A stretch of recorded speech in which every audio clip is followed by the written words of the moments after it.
Penuntun Saat Teduh Gereja Kristen Jakarta, Selasa 19 September 2023. Judul renungan, Tetap Relevan. Nats Alkitab terambil di dalam kitab 1 Korintus pasal 9 ayat 19 sampai 23. Sungguh pun aku bebas terhadap semua orang. Aku menjadikan diriku hamba dari semua orang, supaya aku boleh memenangkan sebanyak mungkin orang. Demikianlah bagi orang Yahudi, aku menjadi seperti orang Yahudi, supaya aku memenangkan orang-orang Yahudi. Bagi orang-orang yang hidup di bawah hukum Taurat, aku menjadi seperti orang yang hidup di bawah hukum Taurat. Sekalipun aku sendiri tidak hidup di bawah hukum Taurat, supaya aku dapat memenangkan mereka yang hidup di bawah hukum Taurat. Bagi orang-orang yang tidak hidup di bawah hukum Taurat, aku menjadi seperti orang yang tidak hidup di bawah hukum Taurat. Sekalipun aku tidak hidup di luar hukum Allah, karena aku hidup di bawah hukum Kristus, supaya aku dapat memenangkan mereka yang tidak hidup di bawah hukum Taurat. Bagi orang-orang yang lemah, aku menjadi seperti orang yang lemah, supaya aku dapat menyelamatkan mereka yang lemah. Bagi semua orang, aku telah menjadi segala-galanya, supaya aku sedapat mungkin memenangkan beberapa orang dari antara mereka. Segala sesuatu ini aku lakukan karena Injil, supaya aku mendapat bagian dalamnya. Banyak gereja berdebat tentang pemakaian teknologi di gereja.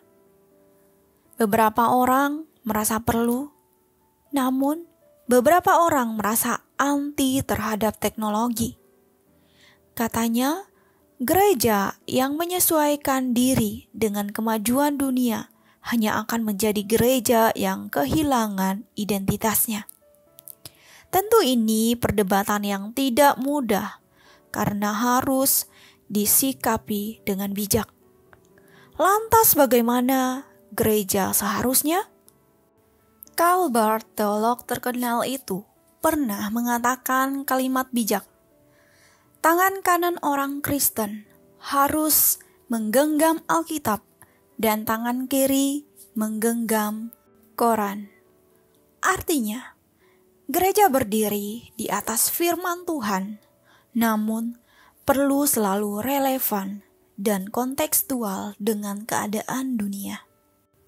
Paulus mengajarkan kepada kita tentang semangat kontekstual demi memenangkan banyak jiwa untuk kemuliaan Tuhan. Ayat 20. Ia menyesuaikan diri dengan konteks di mana ia berada. Jika ia bersama orang Yahudi, maka ia akan menyesuaikan diri dengan orang Yahudi. Jika ia bersama orang lemah, maka ia pun akan menjadi seperti orang lemah. Semua ini dilakukan Paulus bukan karena ia kehilangan identitas, namun agar Injil Tuhan dapat diterima dalam konteks yang tepat.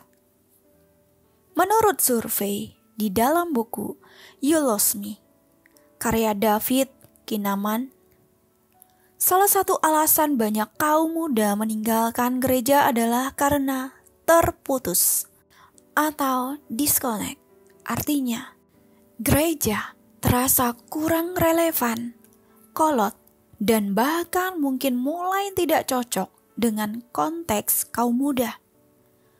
Jika gereja ingin menjangkau generasi hari ini, maka gereja perlu memahami siapa lawan bicara mereka. Tanpa pemahaman yang tepat, maka pelayanan gereja hanya seperti usaha menjaring angin. Gereja yang tidak memikirkan kebutuhan generasi hari ini adalah gereja yang sedang menggali lubang kuburnya. Amin. Terima kasih. Tuhan Yesus memberkati.